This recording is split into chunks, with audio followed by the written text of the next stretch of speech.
Meus senhores, normalmente nós pregamos exortando os senhores a ouvir o Evangelho. Essa é a base da pregação cristã. Mas hoje nós falaremos a respeito da responsabilidade daqueles que têm tido o privilégio de ouvir esse Evangelho.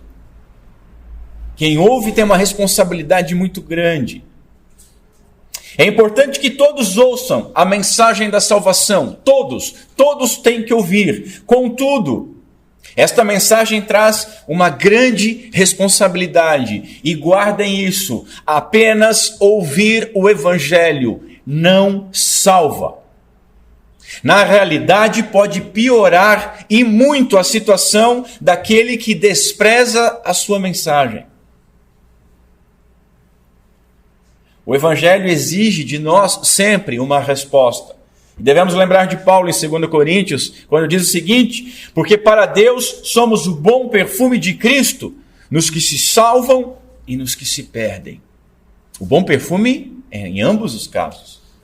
Para estes, os que se perdem, certamente cheiro de morte para a morte. Mas, para aqueles, os que se salvam, cheiro de vida para a vida. Vejamos então o que o nosso Senhor nos ensina a respeito daqueles que têm o privilégio de ouvir o Evangelho. No Evangelho de Jesus Cristo, segundo Mateus, no capítulo 11, a partir do verso 20. Quando a Santa Palavra do Senhor nos diz o seguinte: então, Jesus começou a repreender as cidades em que havia sido feito a maioria de suas poderosas obras, porque não se arrependeram. Ai de ti, Corazim! Ai de ti, Betsaida! Porque se em Tiro e Sidom tivessem sido feitas as obras poderosas que em vós se fizeram, há muito tempo teriam se arrependido com pano de saco. Mas eu vos digo que haverá menos rigor no dia do juízo para Tiro e Sidom do que para vós. E tu, Cafarnaum, que te exaltas até o céu, ao inferno serás abatida. Porque se em Sodoma tivessem sido feitas as obras poderosas que em ti se fizeram, teria permanecido até hoje. Mas eu vos digo que haverá menos rigor no dia do juízo para Sodoma do que para ti. Até aqui. Vamos ao Senhor em oração. Curva a sua cabeça comigo.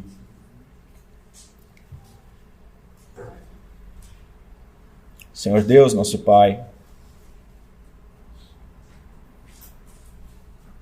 tem misericórdia de nós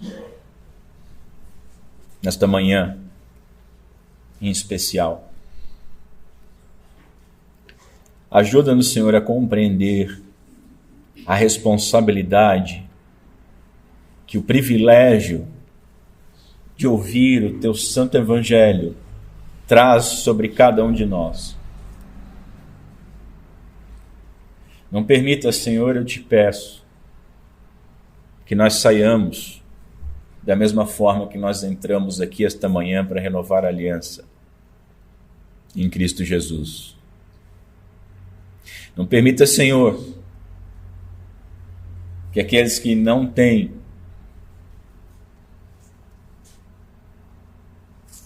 dado a resposta adequada à tua santa convocação, à tua santa boa nova, continuem virando as costas para o teu santo evangelho. Não permita, Senhor, que aqueles que atenderam ao teu chamado tenham em si qualquer orgulho. Lembra-nos, Senhor, que é tudo por graça e misericórdia. Ajuda, Senhor, nas minhas debilidades. Ajuda, Senhor, o teu povo, a tua igreja, a ouvir a tua palavra. E glorifica o nome do teu Filho em nosso meio. É o que nós te pedimos, no nome santo de Cristo Jesus. Amém.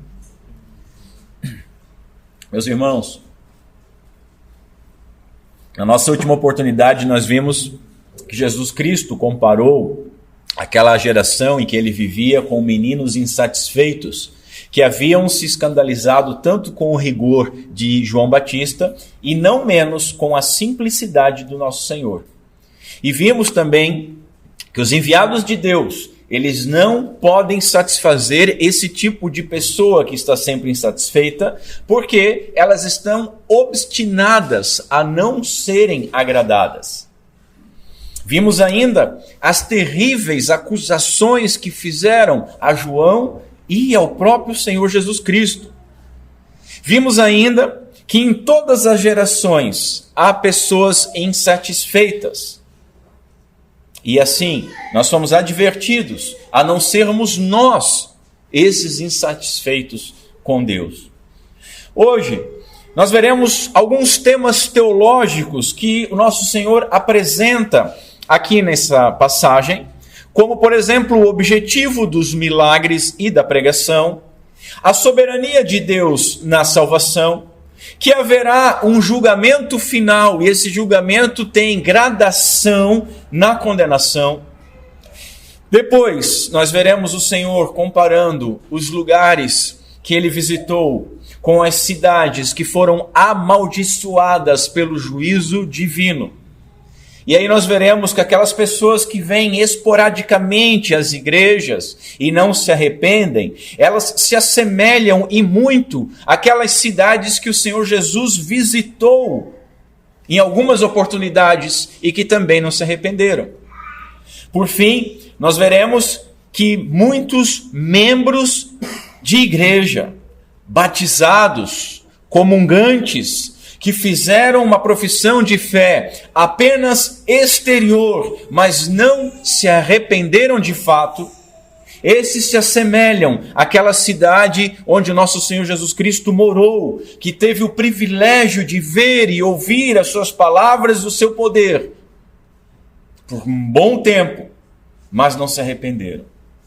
Veremos que o juízo sobre esses será muito mais severo que de muitas pessoas que são moralmente piores, mas que jamais ouviram o Evangelho. E que Deus nos auxilie nesta manhã. Essas palavras aqui, meus irmãos, elas possuem um peso terrível, porque quem as profere é o próprio juiz. Jesus Cristo deixa claro que quanto maior o privilégio, maior é a responsabilidade, e que todos, por fim, daremos conta daquilo que nós fizemos com aquilo que nos foi concedido. Algumas cidades ímpias, elas foram condenadas sem jamais ouvir um único profeta. Outras não só ouviram, como viram o grande profeta, sacerdote e rei, e nem assim se arrependeram. Essas cidades da Galileia, elas receberam duríssimas repreensões em forma de ais, semelhante aos julgamentos que Deus proclamou pela boca dos profetas no Antigo Testamento. Há também aqui, meus senhores, um tom de insulto, quando Jesus compara essas cidades com exemplos pagãos da história. Há um certo insulto do Senhor Jesus. E ele está afirmando que se a graça visitasse aqueles locais, haveria uma resposta positiva de arrependimento. E a graça que veio, aquelas pessoas que se achavam certinhas e santinhas, vai trazer condenação. Então, em primeiro lugar, vamos ver aqui que há grandes ensinos teológicos, mas que não serão possíveis exaurir. Eu vou só pincelar por cima. O Senhor ensina aqui, em primeiro lugar, sobre milagres, pregação e arrependimento. E a primeira coisa a ser dita é que o texto nos sugere que, apesar de numerosos registros dos milagres nos evangelhos, não foram registrados todos os milagres. Há muitos milagres que aconteceram que não foram registrados. O próprio João escreve ao fim do seu evangelho que há, porém, ainda muitas outras coisas que Jesus fez. E se cada uma das quais fosse escrita, cuido que nem ainda o mundo todo poderia conter os livros que se escrevessem. Isso nos faz pensar que Jesus realizou muitos sinais. João diz ainda que os milagres foram registrados como sinais suficientes que comprovam que Jesus é o Cristo, é o Filho de Deus. E é João que nos traz essa compreensão de que os milagres são sinais. E esse é o ponto. Nós devemos lembrar, meus irmãos, que os evangelhos não são ensaios biográficos da vida do nosso Senhor Jesus Cristo. Você não senta e vai ler o evangelho como se fosse simplesmente uma biografia. O que foi registrado para nós é o que aprouve a Deus que fosse registrado e que era suficiente para que nós crêssemos que Jesus é o Cristo. O nosso Senhor, ele não operou milagres para satisfazer a curiosidade alheia. Ele muitas vezes até negou. E ele também não discursou para divertir o povo ou para mostrar que sabia mais que os mestres da lei. As suas obras poderosas, elas tinham um objetivo. E o objetivo de todas as obras poderosas e todos os discursos maravilhosos do nosso Senhor Jesus Cristo era conduzir o povo daquela época e desde então até a nossa época e até ao seu retorno, conduzir todos estes ao arrependimento. Elas nunca ocorreram divorciadas de apelo à conversão. O Senhor sempre chamou as pessoas ao apelo. Nós devemos notar que tanto Jesus, como João Batista, como Pedro, eles iniciaram seu ministério público pregando a mesma coisa: arrependam-se. Os milagres mostravam então que Jesus Cristo era o Filho de Deus com autoridade para ordenar as pessoas que se arrependessem. Olha que maravilhoso. Mas apesar das obras poderosas realizadas entre o povo, nessa época o nosso Senhor já começava a ser rejeitado pelo povo, já começava a ser rejeitado também pelas autoridades. E assim as suas palavras tomam uma forma de aviso de um julgamento futuro. Toda pregação exige uma resposta. E cada resposta que nós dermos, a cada pregação que nós ouvirmos, nós daremos conta dessa resposta no dia do juízo. Meus irmãos, arrependimento é um dever. E quanto mais os homens ouvem e veem a obra do Senhor, maior é a sua obrigação de arrepender-se. Depois, o Senhor ensina também sobre soberania. E isso aqui é maravilhoso nesse texto. Nós temos aqui aquilo que podemos chamar de graça negada ou doutrina da reprovação. Isso é algo que desafia as compreensões rasas e sentimentais de muitos a respeito dos atributos de Deus, principalmente do seu amor. Talvez um dos atributos mais deturpados pelo entendimento humano. Observe, o evangelho foi pregado de forma que todos os eleitos de Deus daquele tempo e daquela região tivessem a oportunidade de ouvir e se arrepender. Muitos ouviram, não creram, nem se arrependeram. Pelo contrário, desprezaram, permanecendo em seus pecados. Agora, observe o seguinte: o nosso Senhor afirma que se ele tivesse pregado em outras cidades, elas teriam se convertido. Isso é tão fantástico quanto temeroso. Nós deveríamos receber tal informação com alegria e ao mesmo tempo como se levássemos um murro na boca do estômago.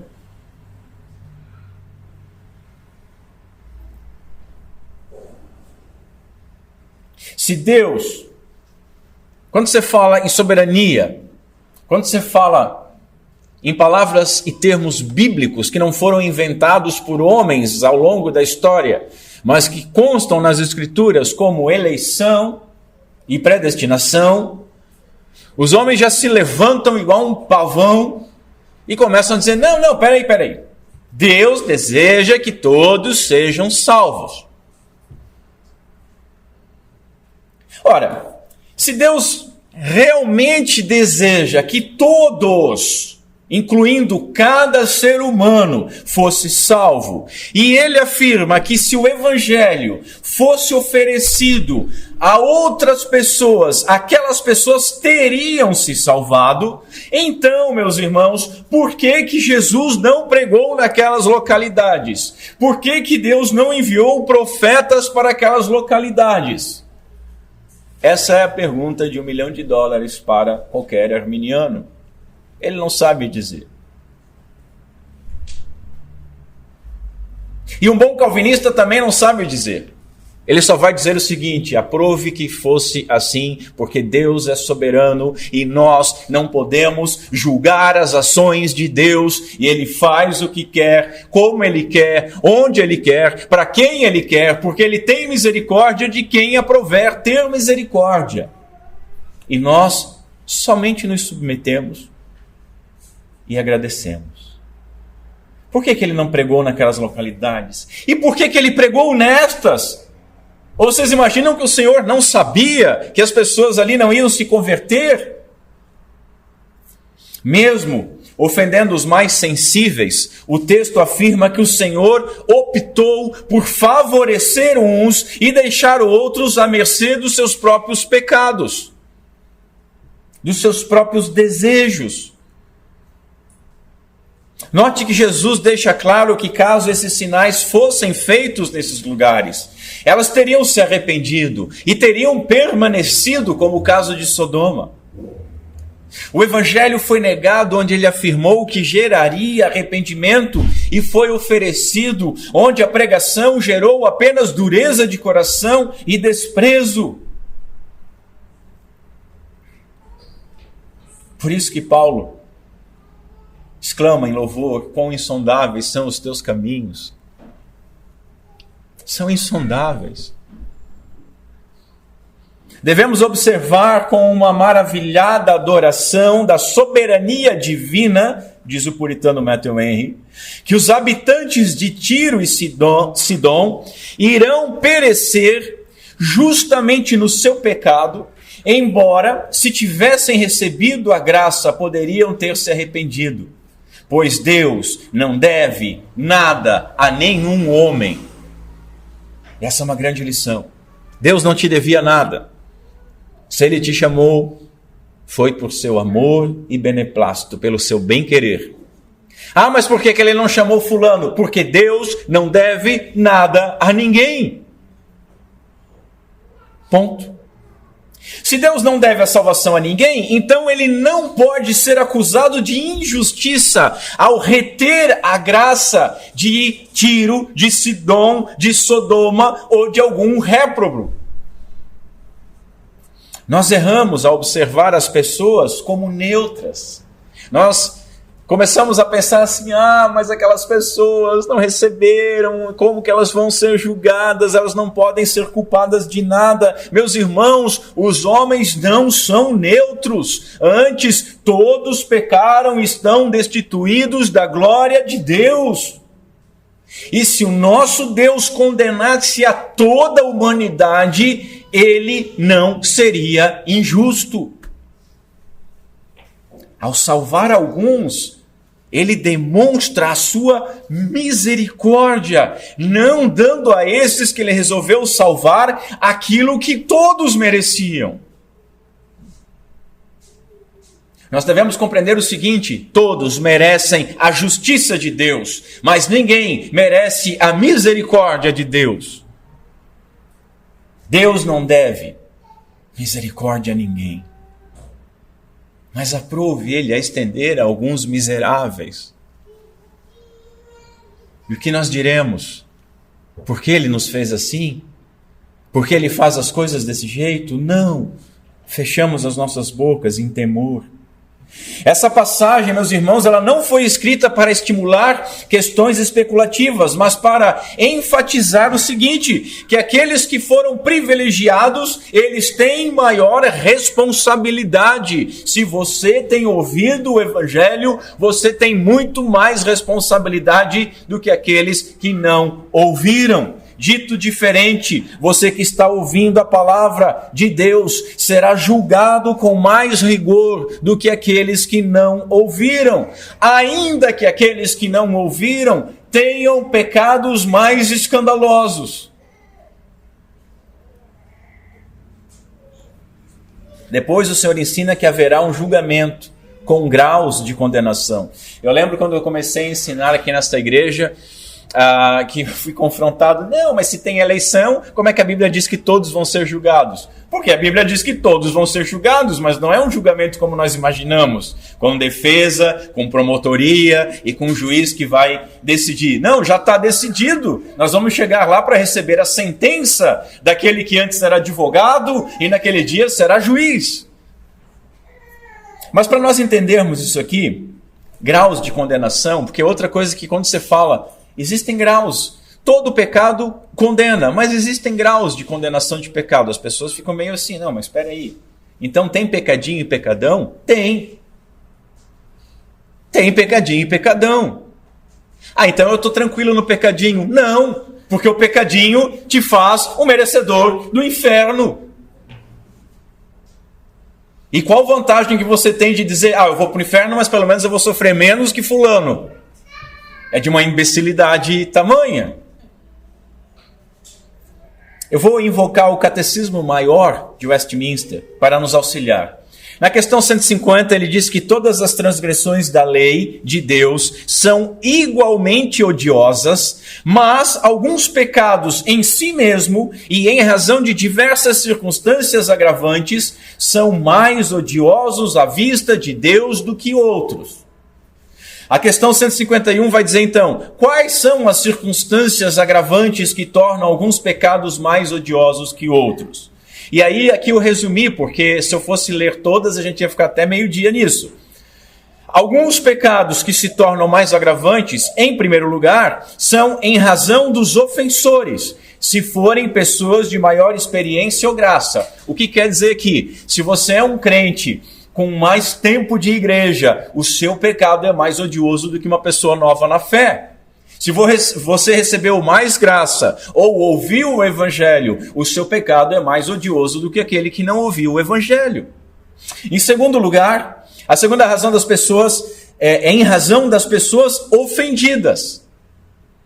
O primeiro falou das pessoas que ofendem, agora das ofendidas. Se essas ofensas forem diretamente contra Deus, contra os seus atributos e culto, contra Cristo e a sua graça, contra o Espírito Santo, o seu testemunho e as suas operações. E a terceira causa que torna os pecados piores do que os demais é pela natureza e qualidade da ofensa. Se for contra a letra expressa da lei, se violar muitos mandamentos, se contiver em si muitos pecados, agora preste atenção, se for contra os meios de graça, misericórdias, juízos, luz da natureza, convicção da consciência, admoestação pública ou particular, censuras da igreja, e tudo isso que eu li até agora cabe em censuras da igreja, se for contra as nossas obrigações a Deus ou aos homens, se for feita deliberada, voluntária, presunçosa, impudente, jactanciosa, maliciosa, frequente e obstinadamente, com displicência, persistência e reincidência. Deixa eu aproveitar e ler a 152. Todo pecado, até o menor, sendo contra a soberania, a bondade e santidade de Deus e contra a sua justa lei, merece a sua ira e maldição nesta vida e na vindoura, e não pode ser expiado senão pelo sangue de Cristo. Todo pecado, até o menor, não pode ser expiado. E a 153, para escaparmos à ira e à maldição de Deus, em que incorremos pela transgressão da lei, Ele exige de nós o arrependimento para com Deus, a fé em nosso Senhor Jesus Cristo e o uso diligente de todos os meios exteriores pelos quais Cristo nos comunica os benefícios da sua mediação. Entenderam onde é que isso quer chegar? Conseguiram fazer o link? Aquele que despreza a pregação do Evangelho, ele está sobre um gravíssimo pecado. Aprendemos assim que a impenitência é terrível. Por quê? Porque ela destrói exatamente o canal de graça. É como você ter ingerido um veneno e você vai morrer, e aí você recebe um comprimido, e aquele comprimido pode anular o efeito do veneno que está te matando. E o comprimido foi dado, está na sua frente. As pessoas falaram sobre o comprimido, as pessoas disseram quão bom é, as pessoas falaram que não tem efeito colateral, as pessoas cantaram ao redor desse comprimido, as pessoas leram a bula desse comprimido, e ele foi apresentado para você, e agora você só deve pegar e tomar esse comprimido. Mas o que a pessoa que ouve o Evangelho e não se arrepende faz? Pega o martelo e esmaga esse comprimido. Esse é o grande pecado, é aquilo que podia te salvar. É igual o cara sentado num galho de uma árvore, serrando ele perto da árvore. É ele que vai cair, não é a árvore. O não se arrepender demonstra atitude ingrata e tão hostil quanto a perseguição. Sabe aquelas pessoas, eu não sou contra o Evangelho. Mas se você não se arrepende, o teu comportamento é tão hostil quanto a perseguição. A impenitência deliberada é o pecado que causa maior dano àqueles que recebem o Evangelho sem conversão. A negação, meus senhores, do remédio da graça que custou o sangue do Filho de Deus, a negação desse remédio é somado ao seu pecado. Os versículos 22 e 24 que nós lemos provam que nem todos os pecadores são iguais e que haverá graus de castigo para os ímpios conforme a sua impiedade, assim como haverá galardões àqueles que fizeram a vontade de Deus. Notem, todos passarão pelo juízo, onde será proclamada a sentença do estado eterno de cada um. Mas o salvo terá as suas obras julgadas. O não salvo, ele receberá simplesmente a sua sentença. Quem não crê já está condenado. Quem ouviu o Evangelho e não se arrependeu por causa dessa recusa, afundará em abismos de culpa ainda mais profundos, escreveu Spurgeon. Ou como uma figura que eu vou usar nos próximos pontos, retirada do puritano Thomas Watson. Aquelas pessoas que afundam sobre o peso do Evangelho. Não existe âncora, não existe roda de moinho mais pesada para nos afundar no inferno do que o peso do Evangelho rejeitado. Aqui ainda é uma lição, eu quero falar brevemente sobre isso, para todos nós que fomos comissionados por Senhor a pregar o Evangelho. Há uma ordem para as coisas. Notem, o Senhor Jesus, ele começa a pregar lá no capítulo 4. E até aqui, ele não havia acusado absolutamente ninguém. Primeiro, ele explicou, chamou ao arrependimento, e somente depois vieram as reprimendas. E aí um puritano vai dizer o seguinte: aqueles que começam com acusações não seguem os métodos de Cristo. Evangelismo não se começa com acusação. Se começa explicando a situação, explicando a lei e a condenação, a situação de todos e chamando elas ao arrependimento. Você já deve ter visto aquela pessoa que já chega direto acusando. Isso aí que você faz é pecado. Você acha que a pessoa vai ouvir isso e dizer: é verdade, eu quero mudar de vida? Óbvio que não. Ela vai dizer: vai se catar. Primeiro você explica, depois chama o arrependimento. E aí depois que se a pessoa rejeitou, aí você acusa. O príncipe dos pregadores comentou o seguinte: Como pregadores, o arrependimento é o que nós buscamos, e onde nós não o vemos, nós ficamos muito perturbados. O nosso problema não é que os nossos ouvintes não aplaudem a nossa capacidade, mas porque eles não se arrependem. Eles têm o suficiente para se arrependerem, e sem arrependimento a desgraça está sobre eles. E, portanto, nós lamentamos que eles não se arrependem.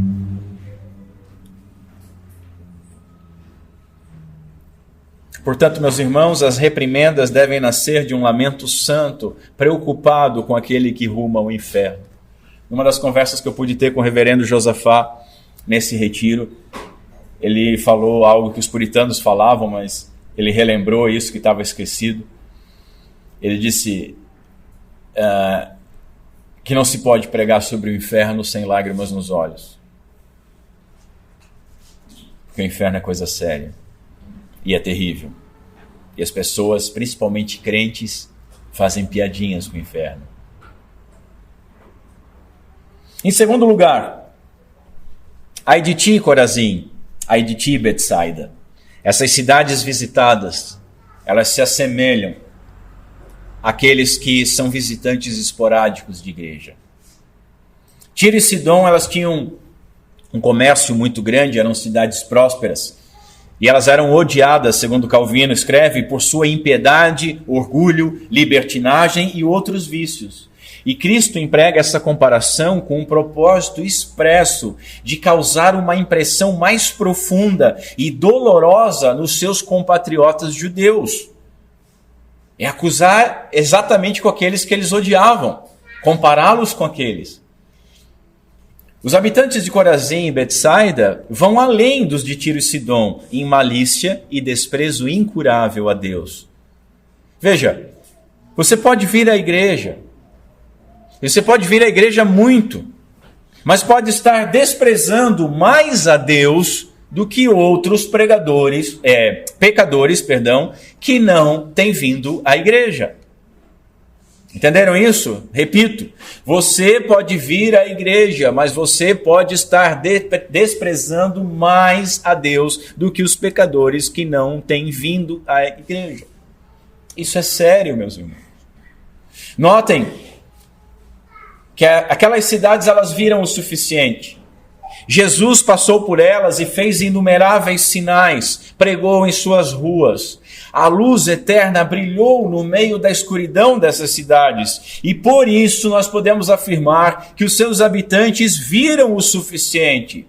E da mesma forma, aquelas pessoas que ficam visitando as igrejas de vez em quando, elas podem vir até com certa frequência, mas quando não estão dormindo, ou não estão apenas de corpo presente, porque a mente está vagando longe, elas estão se fazendo mais culpadas. Porque de qualquer forma, elas estão sendo expostas à luz do nosso Senhor Jesus Cristo. Tanto quando a palavra de Deus é lida, quando a palavra de Deus é cantada, quando nós dirigimos as nossas preces ao Senhor, e principalmente quando a palavra de Deus é exposta e a palavra de Deus é experimentada na ceia do Senhor. Muitos visitantes de igreja já viram e ouviram mais do que muitos que se perderam sem esse privilégio. Portanto, essas pessoas deveriam demonstrar sinais de profundo arrependimento. Observe que Jesus fala sobre pano de saco e cinzas. Esses elementos, eles eram sinais de profundo pesar, e eles eram utilizados como um símbolo de luto na cultura judaica.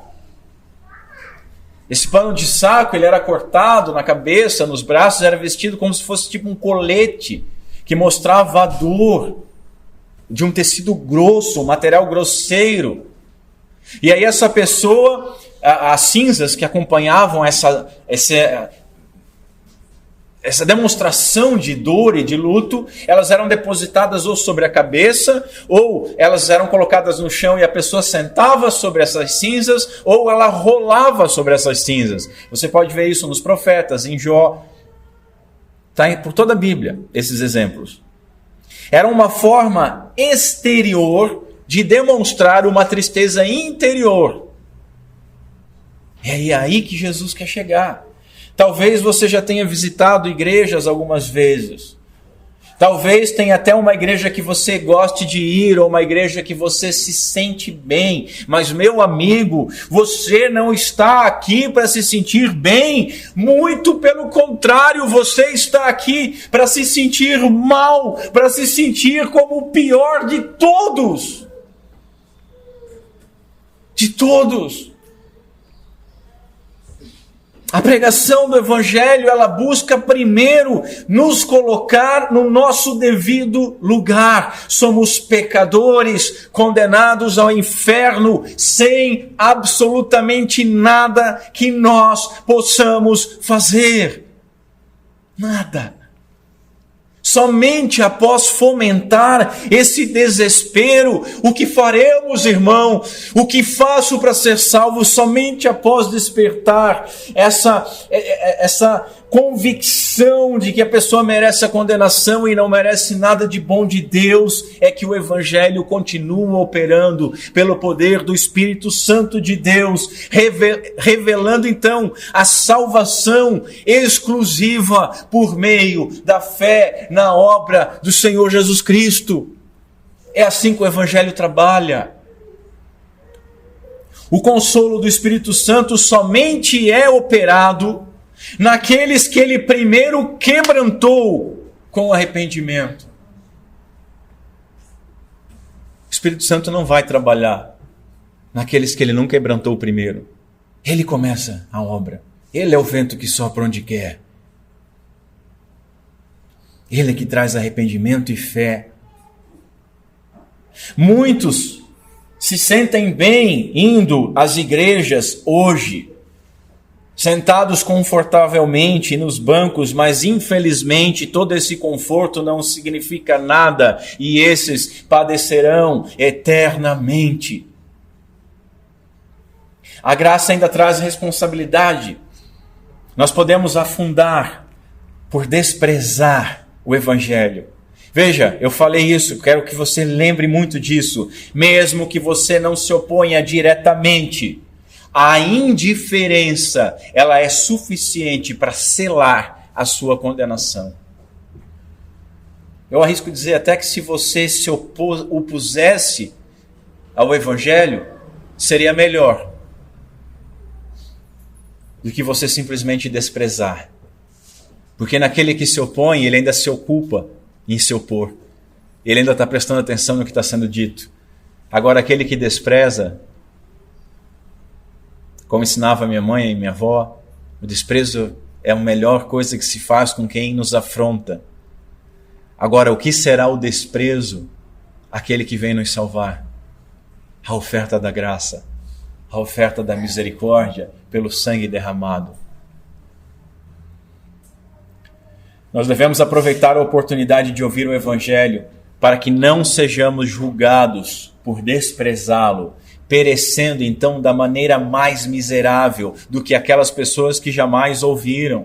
Senhores, quanto maior for a graça que nós experimentarmos, caso esta graça não nos conduza ao arrependimento, maior será a desgraça e pior será a prestação de contas.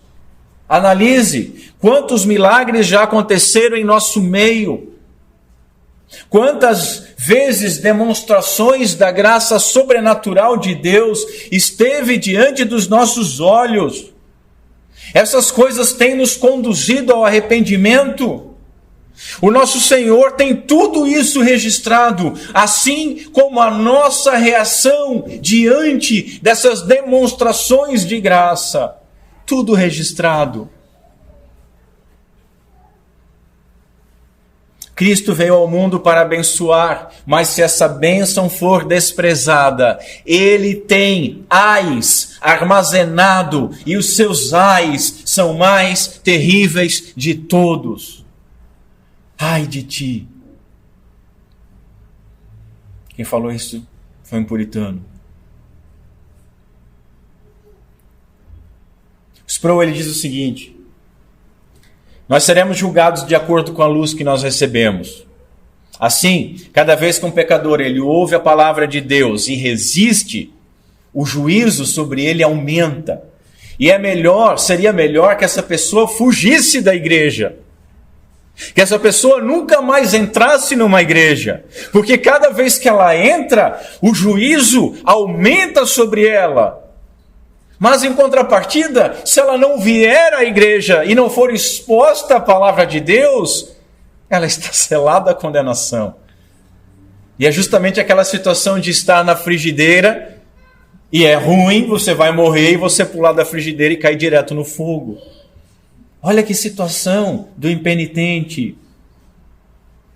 Nós devemos nos perguntar, nós temos correspondido àquilo que nos foi dado? Assim, meus amigos visitantes, meus amigos simpatizantes da igreja, quando vocês ouvem e não se arrependem, vocês se tornam culpados e o melhor seria não ter ouvido.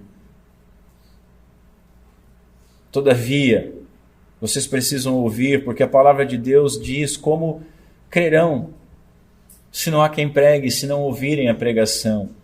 E se você não crê, peça ao Espírito Santo que lhe abra o coração. Ore com a queixa de Efraim, lá em Jeremias: converte-me e serei convertido, porque tu és o Senhor meu Deus. Ore ao Senhor e peça: converte-me, porque é o Senhor que nos converte. Não permita-se sair diante da palavra de Deus sem ter sido restaurado pelo Espírito Santo. Há uma aplicação aqui especial para todo aquele que tem pregado o Evangelho, seja num púlpito, aqui na nossa comunidade, ou seja para o seu vizinho, porque você não precisa de púlpito para pregar. Você pode pregar na faculdade, na escola, no trabalho, para o seu vizinho, para o seu parente. O Senhor sabia que ele poderia ter feito um bem maior pregando em outras terras, mas ele permaneceu onde o trabalho não foi frutífero. E muitas vezes nós não vemos os frutos dos nossos esforços, mas nem por isso nós devemos desanimar ou desistir. Nós devemos pregar aonde o Senhor nos colocar. A palavra de Deus, ela jamais volta vazia. E mesmo que essa palavra condene aquelas pessoas que estão nos ouvindo, nós devemos proclamar, porque todos necessitam ouvir. Em terceiro e último lugar, Jesus diz: ai de ti, Cafarnaum. E eu botei como título dessa mensagem: ai de ti, Blumenau. Essa cidade, Cafarnaum, se assemelha àqueles membros de igreja, talvez algum dos senhores, Deus é quem sabe, que são membros da igreja, mas são membros impenitentes. Jesus Cristo habitou em Cafarnaum. Cafarnaum foi chamada de sua cidade lá no capítulo 9, porque logo após a sua tentação, o Espírito Santo lhe conduziu para lá e foi lá que ele iniciou o seu ministério, como nós vimos no capítulo 4. Ela ficava na costa noroeste do Mar da Galileia. Era uma cidade importante, rica, possuía um comércio ativo, possuía, como nós vimos, uma coletoria de impostos, como nós vimos no capítulo 9, quando Mateus, o autor desse evangelho, é chamado. Ela possuía ainda um centurião romano, como nós vimos no capítulo 8, um milagre que sucedeu a um centurião.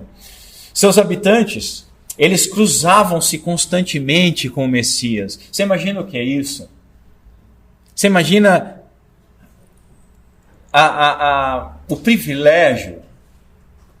Imagina você sair de casa para ir para o trabalho e está indo: ô Jesus, bom dia. Você está indo comprar alguma coisa, você encontra com ele. Você está indo para a sinagoga e ele está lendo a lei. Eles presenciaram profundos sermões. Ele ensinou pelas suas ruas. Ele ensinou nas sinagogas. Eles presenciaram poderosas obras que foram feitas diante de todo o povo. Dentre todas as cidades de Israel, nenhuma teve tanto privilégio quanto Cafarnaum. Contudo, conforme uma tradução desse texto, Jesus diz o seguinte: e você, Cafarnaum, acha que será exaltada ao céu? Não, você será enviada ao inferno. Que terrível. Que terrível. Cafarnaum teria um juízo pior do que Sodoma. Sodoma é um modelo bíblico de corrupção, mas não tão culpada quanto aqueles que rejeitam o Evangelho. Cafarnaum rejeitou a mensagem e o mensageiro escolhido por Deus. Veja, Jesus usa aqui um termo no grego, Hades. E Hades aqui significa inferno. Às vezes é só morte, sepultura. Aqui significa inferno. E esse termo ele aparece antes do verbo.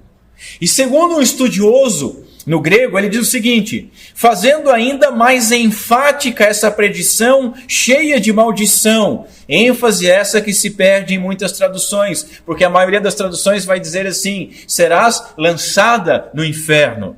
Notem a construção: serás lançada no inferno. A força aqui fica no lançar, mas Jesus está colocando a força no inferno. Por isso que eu optei por traduzir assim: e tu, Cafarnaum, que te exaltas até o céu, ao inferno serás abatida. Que terrível! Que terrível! Aqueles que tinham tudo para florescer serão amaldiçoados e como palha seca ser lançado no fogo. Senhores, a quem muito é dado, mais será cobrado. Não temos nós todos participados também abundantemente de Cristo Jesus? E qual tem sido a nossa resposta? Cafarnaum pode ser considerada uma figura de todos que são membros de igrejas, mas não são membros de Cristo.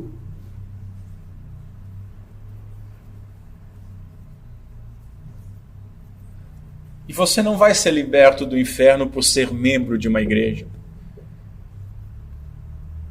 Você só é salvo se você for membro de Cristo. De Cristo. Pessoas que fizeram a sua profissão de fé, pessoas que participam dos cultos, pessoas que participam dos sacramentos, mas que não foram regeneradas, que nunca se converteram, apesar de serem semanalmente expostas ao Evangelho.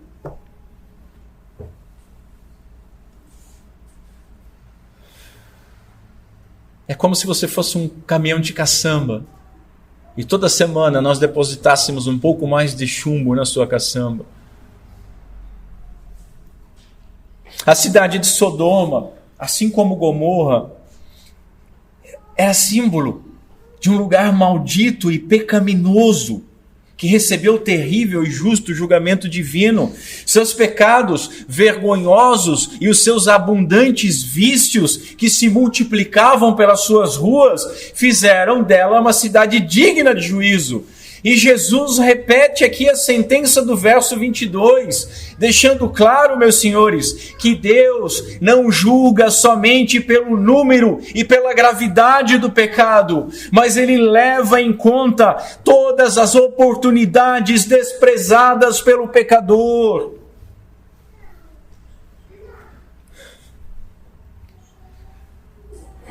Vocês entendem qual é o peso de pregar o Evangelho?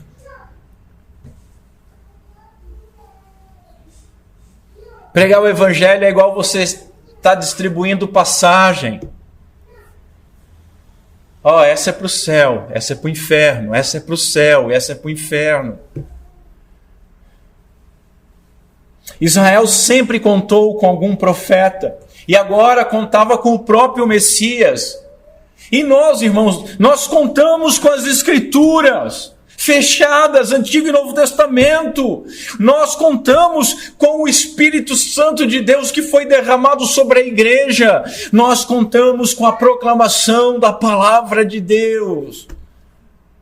Se nós desprezarmos, nós devemos esperar um julgamento mais severo do que o de Sodoma, que não contou com nada disso. Note, e essa é uma boa notícia, que até o maior pecado, como o pecado de Sodoma, pode ser perdoado. Mas notem que terrível, ao impenitente, nada será perdoado. Nada. Eu falo isso com temor, porque é a palavra de Deus. Esse, meus irmãos, é um princípio estabelecido já no Antigo Testamento, de que aqueles que possuem mais luz serão julgados com maior rigor. Só para dar um exemplo, Amós, capítulo 3, nós lemos o seguinte: de todas as famílias da terra, só escolhi vocês. Por isso eu devo castigá-los por todos os seus pecados. Em outro lugar, o nosso Senhor Jesus Cristo, ele confirma esse princípio e ele diz o seguinte, os irmãos vão lembrar disso: o servo que conhece a vontade do seu Senhor e não se prepara, nem segue as instruções dele, será duramente castigado. Mas aquele que não conhece e faz algo errado, será castigado com menos severidade. A quem muito foi dado, muito será pedido, e a quem muito foi confiado, ainda mais será exigido. Os abomináveis pecadores de Sodoma,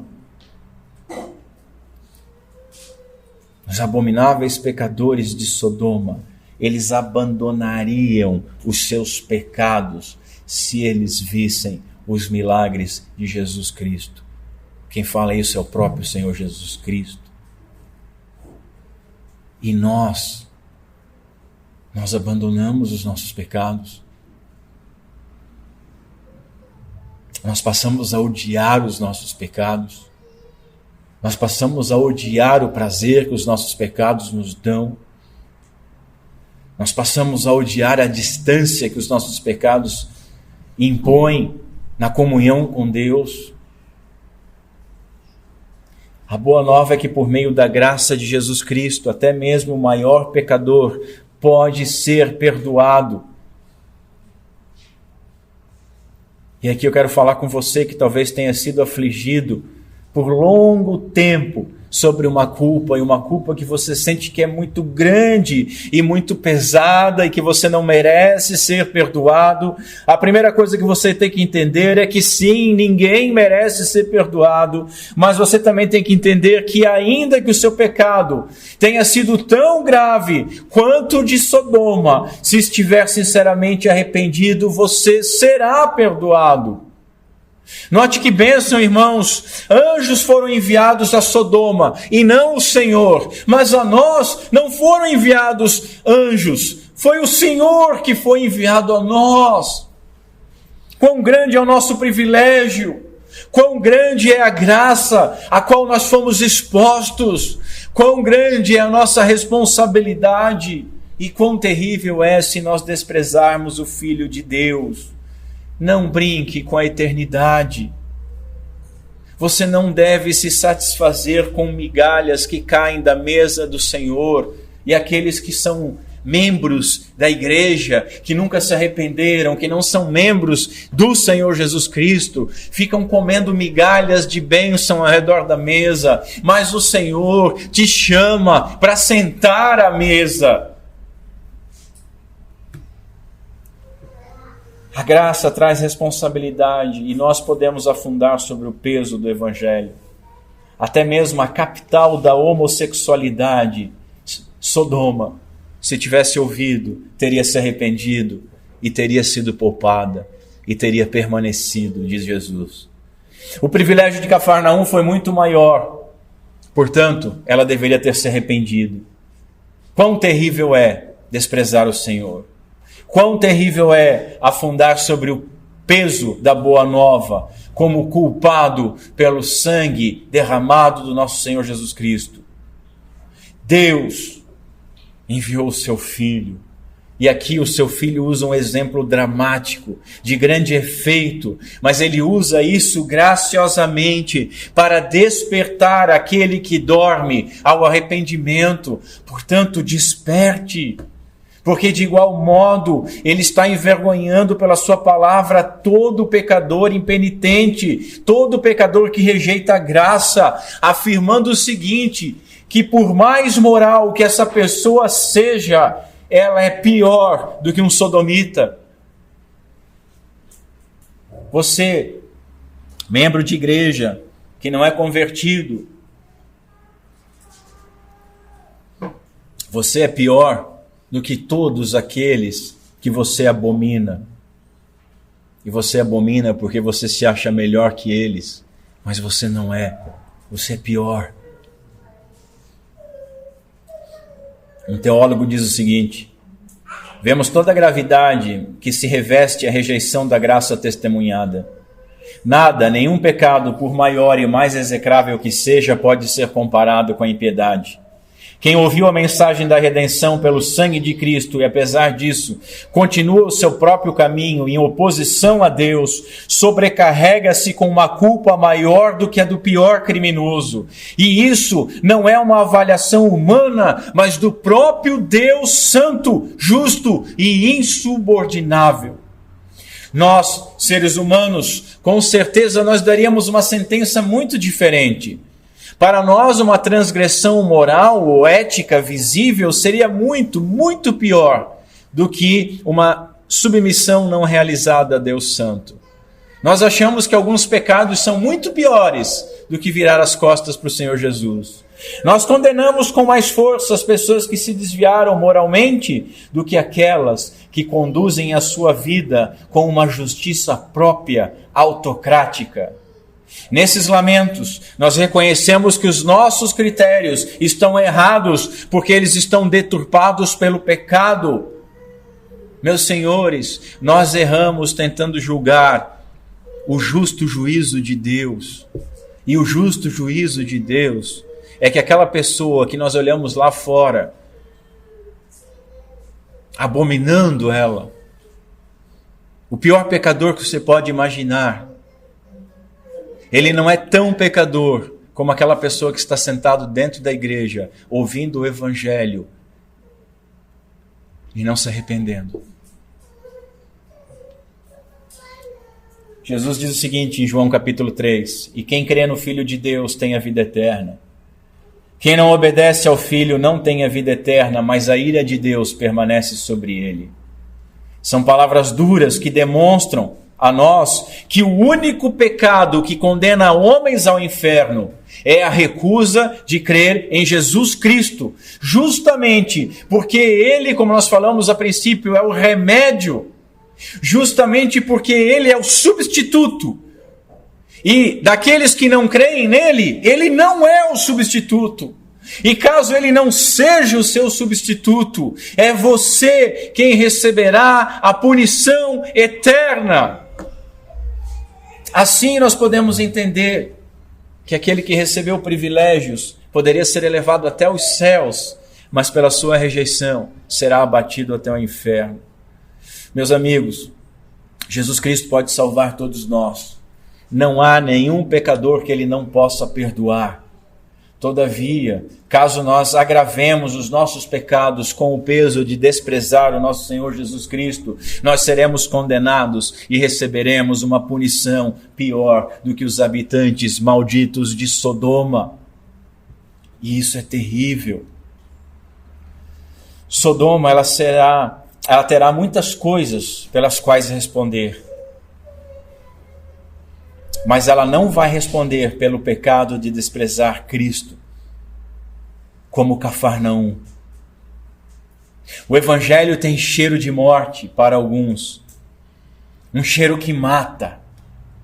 Repito, Deus sonda os corações e sabe muito bem como cada um iria reagir à sua graça, Portanto, o julgamento para quem não ouviu o Evangelho será mais leve do que para aqueles que ouviram e não se arrependeram. Pessoas que receberam enormes vantagens religiosas e não tiraram proveito algum delas. Spurgeon diz que rejeitar o Evangelho do Filho de Deus é criar para si mesmo um inferno sétuplo. Lembra? Livro de Daniel? Quando o rei mandou aquecer 7 vezes mais o forno para aqueles jovens? É isso que Spurgeon está dizendo. Aqueles que rejeitam estão criando para si mesmo um inferno sétuplo. E Blumenau está inclusa nesse veredito. Ai de ti, cidade impenitente. A cidade de todos vocês que estão me ouvindo também está. Ai de ti, impenitente. O Senhor afirmou que qualquer cidade que não recebesse os seus ministros nem o Evangelho seria julgada de maneira pior que Sodoma. Nós vimos isso lá no capítulo 10. Se alguma casa ou cidade se recusar a recebê-los ou ouvir a sua mensagem, sacudam a poeira dos pés ao sair. Eu lhes digo a verdade, no dia do juízo, as cidades perversas de Sodoma e Gomorra serão tratadas com menos rigor do que essa cidade. E hoje, meus senhores, estou eu aqui, um ministro do Evangelho, apenas um pecador na condição de ministro do Evangelho, carregando a mensagem de Deus. Qual a resposta de vocês ao Evangelho? Qual será o juízo merecido de vocês, caso virem as costas ao Senhor Jesus Cristo? Notem, não é a mim que estão virando as costas, não é a nossa igreja que estão virando as costas, mas é a Cristo, ao Senhor dos senhores, Rei dos reis, o único Salvador, o Filho de Deus, que muitos têm virado as costas. Assim como a Galileia era moralmente melhor que Sodoma, e Tiro, e Sidom, você já pensou que mesmo sendo moralmente superior a muitos pecadores, pode e será condenado como pior do que eles, simplesmente pelo fato de desprezar o nosso Senhor Jesus Cristo?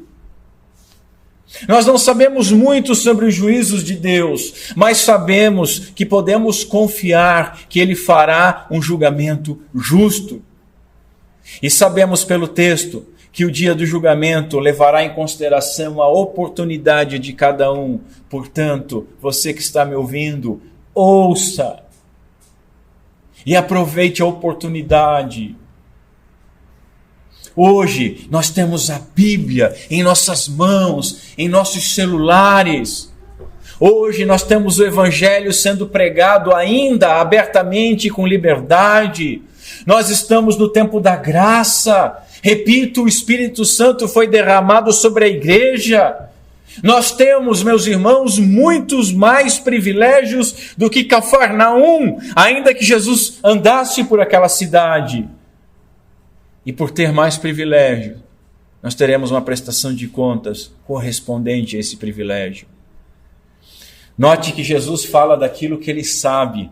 Eu vos digo, Jesus está dizendo. Por que ele pode dizer isso? Porque ele próprio será o juiz. E o que ele nos diz? Que seria melhor estar em Sodoma, com fogo e enxofre caindo do céu, do que está dentro de uma igreja, desprezando domingo após domingo o Evangelho.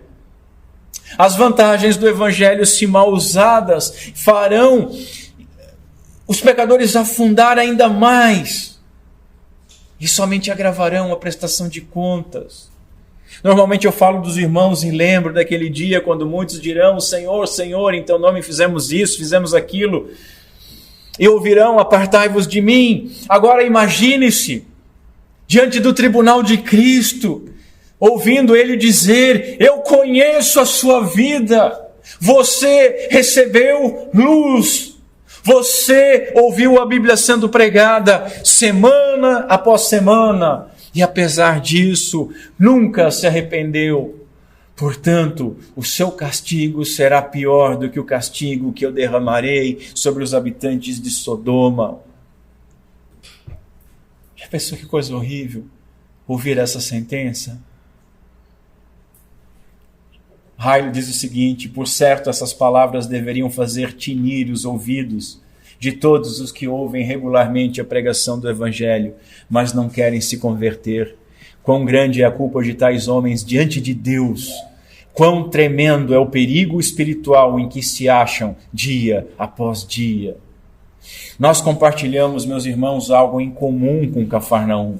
Nós fomos visitados pela palavra de Deus, no poder do Espírito Santo de Deus, através da igreja do nosso Senhor Jesus Cristo.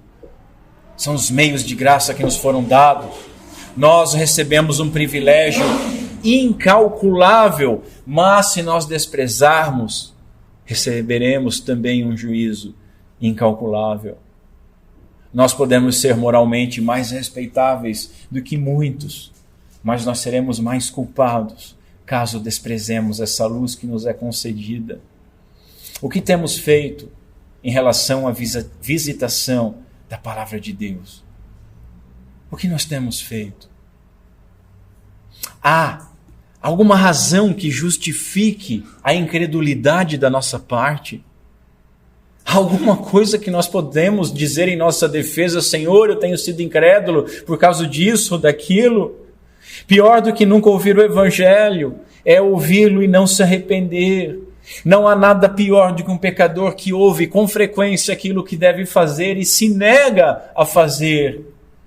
E alguém ainda pode dizer: mas eu não vi o nosso Senhor Jesus Cristo como aquele povo viu. Mas será que isso ia mudar alguma coisa? Não mudou para aquele povo? E será que nós não o temos visto pela pregação do Evangelho? No poder do seu Santo Espírito?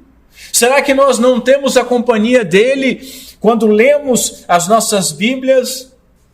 Será que nós não temos visto na criação ao nosso redor que proclama a glória de Deus? Será que nós não temos visto nas milhares de vidas modificadas e transformadas pelo seu poder? Será que não temos visto nos maravilhosos e extraordinários milagres que, apesar de serem extraordinários, não acontecerem sempre, são inumeráveis ao nosso redor? O que pode justificar a falta de arrependimento de alguém? O que pode justificar a sua falta de arrependimento? Nós temos a Escritura completa, nós temos estudos aos milhares, livros aos milhares, pregadores e igrejas acessíveis. Meus amigos, aproveitemos o tempo da graça, aproveitemos o dia da misericórdia que se chama hoje, antes que seja tarde. Ai das nossas cidades, se desprezarmos o Senhor. Ai de nós, se desprezarmos tamanha graça.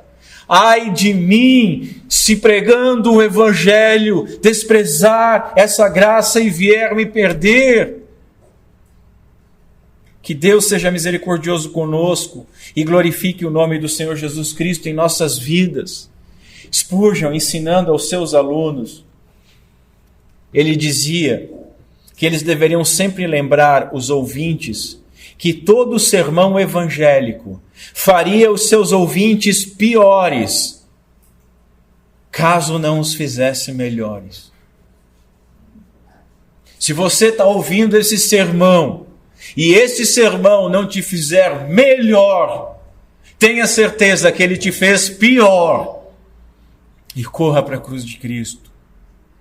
Porque a incredulidade de quem ouve e não se arrepende é um pecado repetido todo dia, toda hora. E aí eu quero encerrar com um apelo e advertência de Spurgeon. Ele diz assim: a cruz, prestem atenção, a cruz clama aos filhos dos homens: não façam esta coisa abominável que Deus odeia, porque Ele de forma alguma poupará o culpado. Deus deve revelar o seu braço e desembainhar a sua espada no céu para destruir o pecado onde quer que ele seja encontrado, pois ele o fere, Deus fere o pecado, mesmo quando é imputado a seu único filho, e é isso que a cruz nos mostra. O seu único filho foi destruído na cruz, porque se achava o nosso pecado sobre ele.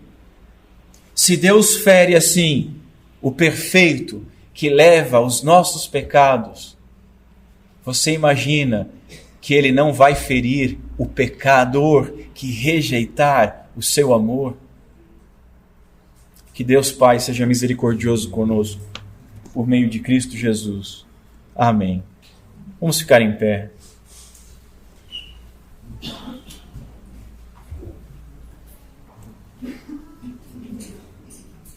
Senhor Deus, nosso Pai,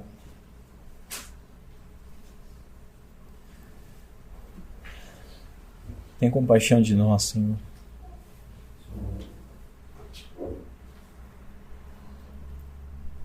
Porque se nós temos o privilégio de termos o Evangelho pregado, talvez possamos ser ainda mais culpados pela pureza com que o Evangelho é pregado e com a força e os contínuos apelos para que nós nos entreguemos a Ti como Senhor e Salvador, aos apelos por santidade, aos apelos por mortificação da nossa carne. Nós temos sido expostos, Senhor, de maneira abundante à salvação, ao meio de graça do Evangelho. Tem compaixão de nós. Inclina as afeições dos nossos corações de tal maneira que a nossa vida seja Cristo, que a nossa fé seja Cristo, que a nossa segurança seja Cristo, que a nossa alegria seja Cristo, que o nosso desejo seja Cristo, que o nosso anseio seja Cristo. Não permita, Senhor, que nós venhamos a nos perder quando a bandeira do Teu amor tem sido hasteada e tremulada sobre nós durante tanto tempo. É o que clamamos no nome santo de Cristo Jesus, nosso Senhor e Salvador. Amém.